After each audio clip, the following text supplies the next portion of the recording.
প্রিয় শিক্ষার্থীবৃন্দ, সবাইকে শুভেচ্ছা। আশা করি সবাই ভালো আছো। আমি এস.এম. সাইফুল্লাহ বায়েজিদ, প্রভাষক, বিএড সায়েন্স কলেজ, চট্টগ্রাম। আজকে আমরা পড়ব সৈয়দ শামসুল হক রচিত নুরুল দিনের কথা মনে পড়ে যায় কবিতাটি। প্রিয় শিক্ষার্থীরা, এই অধ্যায় শেষে আমরা নুরুল দিনের কথা মনে পড়ে যায় কবিতার বিষয়বস্তু সম্পর্কে বলতে পারবো। নুরুল দিনের কথা মনে পড়ে যায় কবিতার ভাববস্তু সম্পর্কে বলতে পারবো। নুরুল দিনের কথা মনে পড়ে যায় কবিতার কবি সম্পর্কে বলতে পারবো এবং রংপুরের কৃষক বিদ্রোহ সম্পর্কে বলতে পারবো। আমরা এবারে আসি কবি পরিচিতি। সৈয়দ শামসুল হক, তিনি 1935 সালে কুড়িগ্রাম জেলায় জন্মগ্রহণ করেন। ঢাকা বিশ্ববিদ্যালয়ের ইংরেজি বিভাগের ছাত্র সৈয়দ শামসুল হক প্রথম জীবনে সাংবাদিকতাকে পেশা হিসেবে বেছে নেন। তিনি বিবিসি বাংলার প্রযোজক ছিলেন। সাহিত্যের নানা ক্ষেত্রে তার অবদান রয়েছে। তিনি কবিতা যেরকম লিখেছেন, উপন্যাস লিখেছেন, নাটক লিখেছেন, একাধারে গানও লিখেছেন প্রচুর পরিমাণে। আর যেহেতু সব দিকেই তার পদচারণা, এই কারণে এই লেখককে সব্যসাচী লেখক বলা হয়। তোমরা জানো যে সব্যসাচী অর্থ হচ্ছে যার দুই হাত সমানে চলে, অর্থাৎ আমরা যেটাকে বলি হচ্ছে অলরাউন্ডার। সব দিকে যেহেতু ওনার সমান পদচারণা ছিল, এই কারণে আমরা তাকে সব্যসাচী লেখক বলি। তার উল্লেখযোগ্য কাব্যগ্রন্থ বৈশাখী রচিত পংক্তিমালা, প্রতিধ্বনিগণ, পরাণের গহীন ভিতর, রজ্জুপথ চলেছে। শিক্ষার্থীবৃন্দ, সৈয়দ শামসুল হকের কবিতার একটা বিষয়বস্তু হচ্ছে গ্রামীণ জনজীবন, এবং তার কবিতার ভাষার মধ্যেও গ্রামীণ একটা আবহ থাকে। তুমি পরাণের গহীন ভিতর এই কাব্যগ্রন্থটি যদি পড়ে থাকো, তাহলে সৈয়দ শামসুল হক সম্পর্কে বুঝতে পারবে। যেমন ওখানে উনি যে শব্দ চয়ন করেছেন, যে ভাষাটা ব্যবহার করেছেন, আমি একটু করে উদাহরণ দিই। যিনি শব্দ চয়নটা ছিল এরকম, কবিতাটা হচ্ছে এরকম যে, আমি কার কাছে গিয়া জিগাম, সে আমাদের দুঃখ দেয় কেন,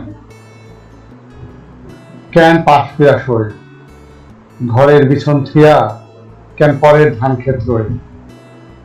এই যে শব্দ চয়ন, এটা সৈয়দ শামসুল হকের একটা কবিতার একটা বিশেষ বৈশিষ্ট্য। তার উল্লেখযোগ্য নাটক হচ্ছে পায়ের আওয়াজ পাওয়া যায়, গণনায়ক, নুরুল দিনের সারা জীবন, ঈর্ষা। উপন্যাসের মধ্যে রয়েছে আয়না বেবির পালা, নিষিদ্ধ লোবান। এবং নিষিদ্ধ লোবান নিয়ে একটি জনপ্রিয় সিনেমা আছে, সেই সিনেমাটি হচ্ছে গেরিলা। উনি অসংখ্য গানের রচয়িতা। তার উল্লেখযোগ্য গানের মধ্যে আছে যেমন বিখ্যাত একটি গান, হায়রে মানুষ রঙিন ফানুষ, দম ফুরাইলে ঠুস। এরপর আমরা মূল পাঠে চলে যাচ্ছি। একটু লক্ষ্য করো, আমি কিছু বিষয় আগে একটু বলে নিই যে আজকের যে কবিতাটি নুরুল দিনের কথা মনে পড়ে যায়, প্রথম প্রশ্ন হচ্ছে যে নুরুল দিন কে? নুরুল দিন হচ্ছে রংপুরে যে কৃষক বিদ্রোহ হয়েছিল 1783 খ্রিস্টাব্দে, সেই কৃষক বিদ্রোহের নেতা। প্রথমে সেখানে দেবী সিং নামের একজন জমিদার ছিল। তার যে কৃষকদের প্রতি অত্যাচারী মনোভাব, সেই মনোভাবের বিরুদ্ধে নুরুল দিন কৃষকদের সংগঠিত করেছিলেন এবং দেবী সিং এর বিরুদ্ধে তিনি আন্দোলন করেছেন। কিন্তু একটা পর্যায়ে দেবী সিং এর বিরুদ্ধে যে আন্দোলনটি, সেই আন্দোলন ব্রিটিশ বিরোধী আন্দোলনের রূপ লাভ করে এবং ব্রিটিশদের সাথে নুরুল দিনের সম্মুখ যুদ্ধ হয় এবং নুরুদ্দিন যুদ্ধে আহত হন এবং এর কয়েকদিন পর তিনি মারা যান। তোমরা তিতুমিরের ইতিহাস জানো। তিতুমিরের ইতিহাস যেরকম ব্রিটিশ বিরোধী আন্দোলনের ইতিহাস, নুরুদ্দিনের ইতিহাসটাও ব্রিটিশ বিরোধী আন্দোলনের ইতিহাস। আমরা কবিতায় চলে যাচ্ছি। লক্ষ্য করো কবি কি বলেছেন। নিরক্ষা আকাশ নীল, হাজার হাজার তারা ওই নীল অগণিত, আর নিচে গ্রাম গঞ্জ হাট জনপদ, লোকালয় আছে ৬৯,০০০। নিরক্ষা মানে হচ্ছে দৃষ্টি সীমা, অর্থাৎ দৃষ্টির সীমা বলতে আমরা দিগন্ত বুঝতে পারি, অর্থাৎ তোমার দু চোখ যতটুকু পর্যন্ত যায়, এই দু চোখ যতটুকু পর্যন্ত যায় ততটুকু পর্যন্ত আকাশ নীল, হাজার হাজার তারা ওই নীলের অগণিত, আর এর নিচে বাংলার জনপদ আছে হচ্ছে ৬৯,০০০। ওই সময় ৬৯,০০০ গ্রাম ছিল, ফলে লেখক এইভাবে লিখেছেন। ধবল দুধের মতো জ্যোৎস্না তার ঢালিতেছে চাঁদ পূর্ণিমার। এই চাঁদের যে জ্যোৎস্না ঝরছে, সেই জ্যোৎস্নাকে কবি উপমা দিয়েছেন ধবল দুধের সাথে, অর্থাৎ সাদা দুধের মতন জ্যোৎস্না ঢালছে এই পূর্ণিমা চাঁদ।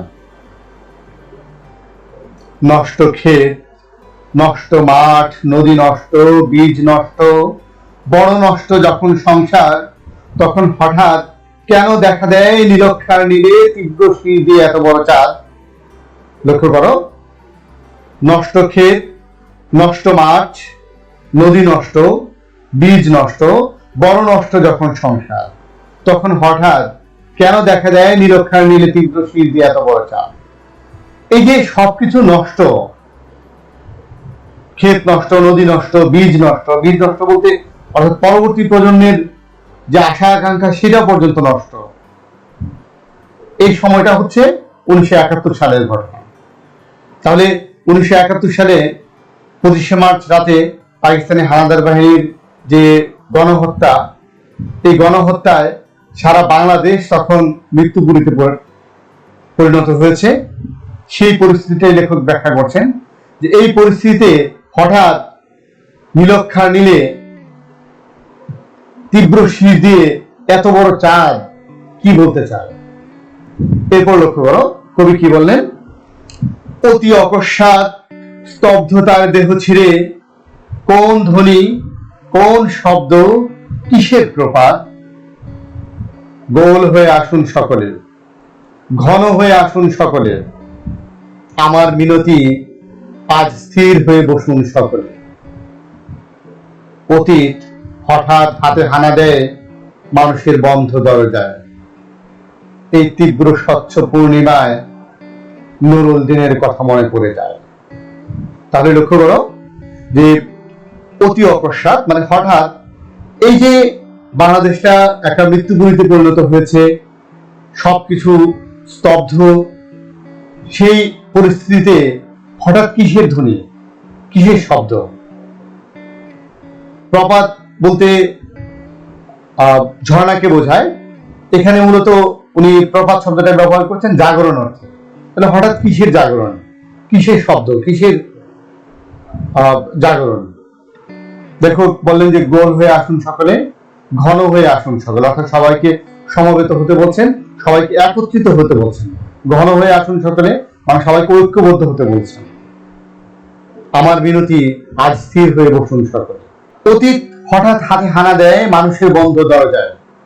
এই কথাটি দিয়ে কবি যে জিনিসটি বোঝাতে চেয়েছেন সেটি হচ্ছে যে আজকে এই যে বাংলার এই পরিস্থিতি, এই যে বাংলা মৃত্যুপুরীতে উপনীত, এরকম একটা পরিস্থিতিতে হঠাৎ করে আমাদের কি হচ্ছে, অতীত ইতিহাস এসে আমাদের দরজায় কড়া নাড়ছে, আমাদের দরজায় আঘাত করছে। অর্থাৎ আমাদের এরকম একটা পরিস্থিতিতে ইতিহাসের কথা মনে পড়ে যাচ্ছে। ইতিহাসের যে বাস্তবতা, সেই বাস্তবতা আমাদের সামনে উপস্থিত হয়েছে।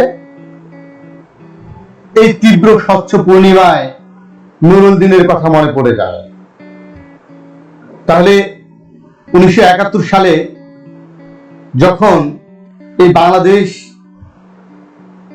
মৃত্যুপুরীতে উপনীত, ঠিক ওই সময় কবি স্মরণ করছেন কাকে?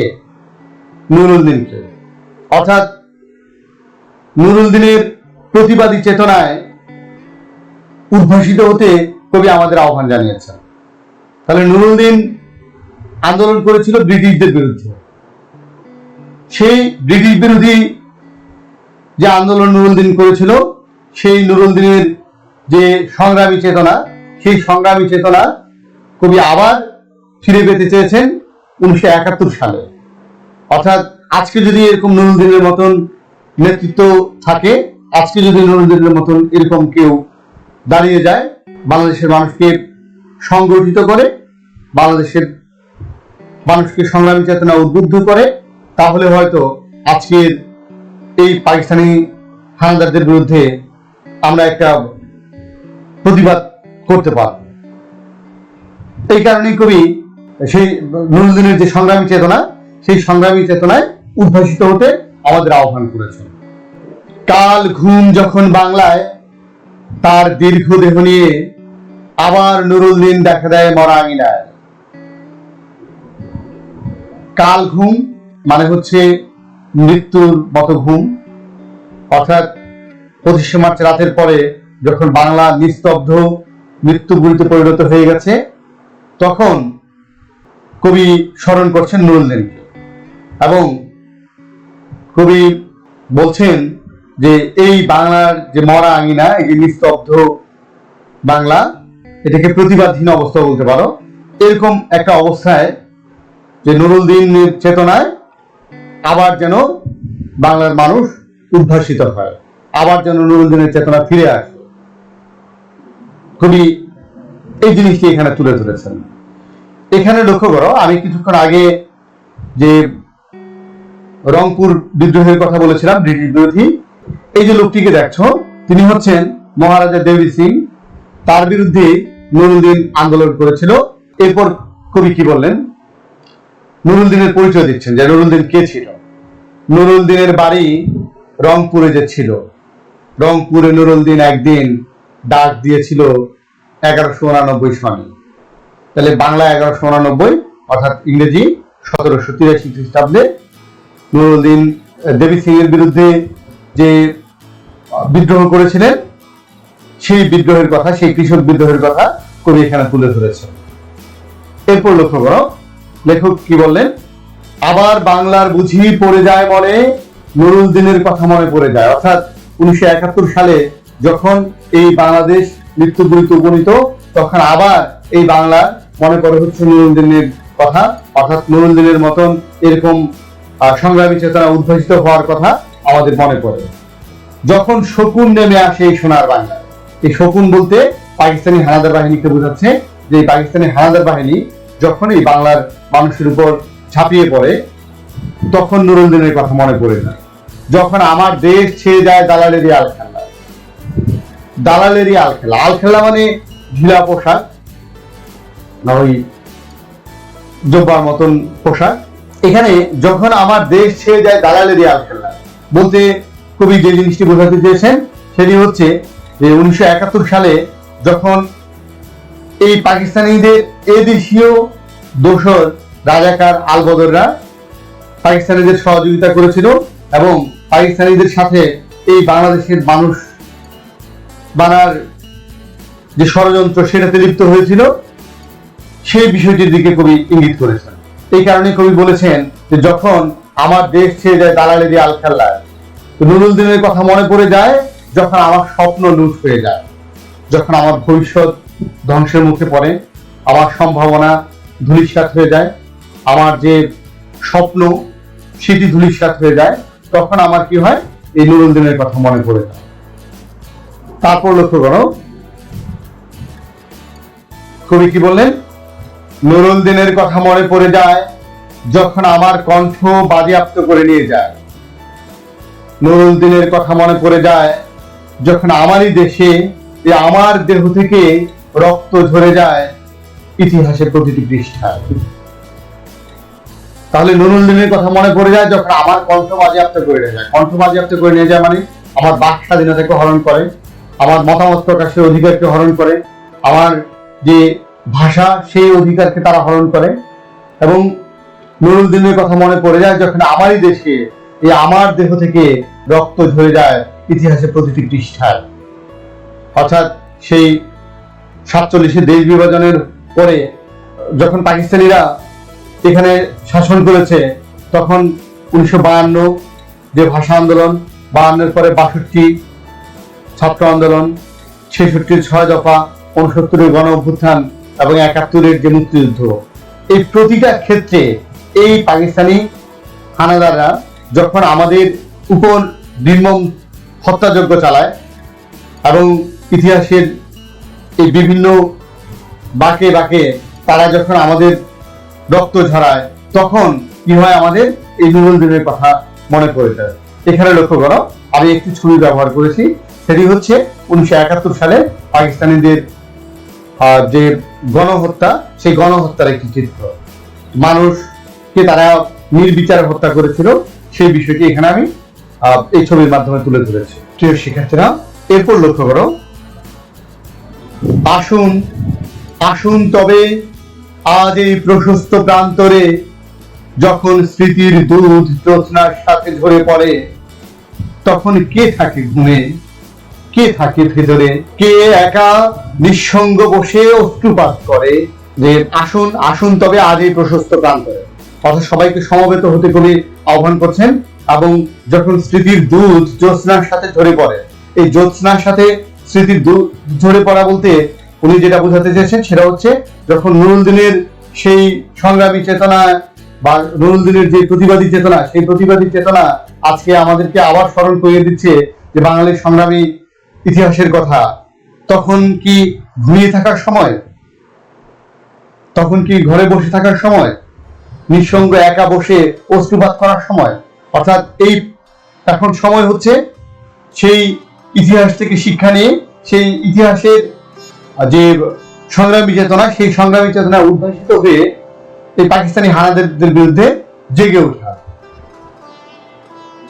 সমস্ত নদীর অশ্রু অবশেষে ব্রহ্মপুত্রে এসে, এই পংক্তিটি দ্বারা কবি যে জিনিসটি তুলে ধরতে চেয়েছেন সেটি হচ্ছে যে সমস্ত বাংলাদেশের মানুষের যে দুঃখ, সমস্ত বাংলাদেশের মানুষের যে অশ্রু, সব একত্রিত হয়, অর্থাৎ সারা বাংলাদেশের মানুষ একসাথে প্রতিবাদী চেতনায় উদ্ভাসিত হয়। নুরুলদিনেরও কথা যেন সারা দেশে পাহাড়ি ঢলের মতো নেমে এসে সমস্ত ভাষায়, পাহাড়ি ঢল যেরকম করে নেমে আসে, এরকম করে সারা দেশের মানুষ নুরুলদিনের চেতনায়, নুরুলদিনের যে সংগ্রামী চেতনা, সেই সংগ্রামী চেতনায় উদ্ভাসিত হয়। তারপর লক্ষ্য করো, অভাগা মানুষ যেন জেগে উঠে আবার এ আশায় যে আবার নুরুলদিন একদিন আসিবে বাংলায়, আবার নুরুলদিন একদিন কাল পূর্ণিমায় দিবে ডাক, জাগো বাহে কুণ্ঠে সবাই। অর্থাৎ এই যে অভাগা বাঙালি, যাদের উপর পাকিস্তানিরা নির্যাতন করলো, সেই বাঙালি নুরুলদিনের চেতনায় উদ্ভাসিত হবে। নুরুলদিনের মতন কেউ আবার এখানে নেতৃত্ব দিয়ে এই বাঙালিকে কি করবে, সংগ্রামী চেতনা উদ্ভাসিত করবে। ঠিক আছে, তাহলে নুরুলদিন যেরকম করে বলেছিল, যেরকম করে আন্দোলনের ডাক দিয়েছিল যে জাগো বাহে কুণ্ঠে সবাই, বাহে মানে বাপু, এটা রংপুর অঞ্চলের ভাষা, কুণ্ঠে সবাই, সবাই কোথায়, জেগে উঠো। এই বিষয়টা এখানে লেখক তুলে ধরেছেন যে নুরুলদিনের চেতনায়, নুরুলদিনের যে প্রতিবাদী চেতনা, সেই প্রতিবাদী চেতনায় উদ্ভাসন। লক্ষ্য করো, এখানে যে চিত্রটি দেখতে পাচ্ছ, এই চিত্রটি হচ্ছে নুরুলদিনের সেই কৃষক বিদ্রোহের একটি চিত্র, যেখানে আমরা দেখছি যে ব্রিটিশদের বিরুদ্ধে কৃষকরা আন্দোলনে ঝাঁপিয়ে। তারপর লক্ষ্য করো যে নুরুলদিনের কথা মনে পড়ে যায়, এই কবিতাটি নুরুলদিনের সারা জীবন শীর্ষক কাব্য নাটক থেকে সংকলিত হয়েছে। এই কবিতাটি হচ্ছে ওই নাটকের প্রস্তাবনা অংশ। অর্থাৎ এই নাটকে প্রবেশের আগে নুরুলদিনের যে সংগ্রামের যে ইতিহাস, সেই ইতিহাসে প্রবেশের আগে লেখক বলতে চেয়েছেন যে কেন তিনি আজকের এই নুরুলদিনকে নিয়ে লিখছেন। লেখক যেটি বলতে চেয়েছেন সেটা হচ্ছে 1971 সালে যখন পাকিস্তানি হানাদার বাহিনী বাঙালিদের উপর নির্মম হত্যাযজ্ঞে ঝাঁপিয়ে পড়ে, তখন কবি স্মরণ করেছেন যে আজকে যদি নুরুদ্দিনের মতন কেউ থাকতো তাহলে নুরুদ্দিনের প্রতিবাদী চেতনায় আমরা উদ্ভাসিত হতে পারতাম। তো ডান পাশে দেখো নুরুদ্দিনের সারা জীবন যে কাব্য নাটকটি আছে, সেই কাব্য নাটকের বইয়ের যে প্রচ্ছদ, সেই প্রচ্ছদের একটি চিত্র। তো 1199 বঙ্গাব্দ, বাংলা 1783 খ্রিস্টাব্দ, নুরুদ্দিনের ডাকে রংপুর দিনাজপুর অঞ্চলের মানুষ, বিশেষ করে কৃষকরা আন্দোলনে ঝাঁপিয়ে পড়েছিল। আর নুরুদ্দিন হচ্ছেন চিরায়ত প্রতিবাদের প্রতীক, অর্থাৎ এই বিভিন্ন সময়ে বিভিন্ন আন্দোলনে নুরুদ্দিনকে আমরা এই সংগ্রামী চেতনার প্রতীক হিসেবে দেখতে পাই। এবার আমরা এই কবিতার গুরুত্বপূর্ণ শব্দার্থগুলো একটু জেনে নিই। কালঘুম, কালঘুম বলতে বোঝাচ্ছে মৃত্যু বা চিরনিদ্রা। মরা আঙিনায়, এটা মৃত্যু নিথর অঙ্গন বোঝাতে শব্দটি ব্যবহৃত হচ্ছে, অথবা নিস্তব্ধ অবস্থা, কিংবা তুমি এরকম বলতে পারো যে প্রতিবাদহীন অবস্থা। বাহে মানে বাপুহে, এটি দিনাজপুর রংপুর অঞ্চলের সম্বোধন বিশেষ। নীলক্ষা, নীলক্ষা বলতে দৃষ্টিসীমা, অতিক্রমী। কুণ্ঠে মানে কোথায়। প্রিয় শিক্ষার্থীরা, আজকে আমরা যে কবিতাটি পড়লাম, নুরুদ্দিনের কথা মনে পড়ে যায়। কবিতাটির মূল বিষয় হচ্ছে এইটুকুই যে 1971 সালে পাকিস্তানি হানাদার বাহিনী যখন আমাদের উপর ধ্বংসযজ্ঞে মেতে ওঠে, তখন কবি ইতিহাসের দিকে দৃষ্টি নিক্ষেপ করেছেন এবং ইতিহাসের যে প্রতিবাদী চরিত্র নুরুদ্দিন, সেই নুরুদ্দিনের চেতনায় উদ্ভাসিত হওয়ার আহ্বান জানিয়েছেন। আর এই নুরুদ্দিন হচ্ছে তোমার 1783 খ্রিস্টাব্দে ব্রিটিশ বিরোধী কৃষক আন্দোলনের একজন নেতা। তো আজকে এই পর্যন্তই। ধন্যবাদ সবাইকে। আগামী ক্লাসে নতুন কোনো একটি টপিক নিয়ে তোমাদের সাথে আবার দেখা। তো সেই পর্যন্ত ভালো থাকো, সুস্থ থাকো, এই প্রত্যাশা রইল।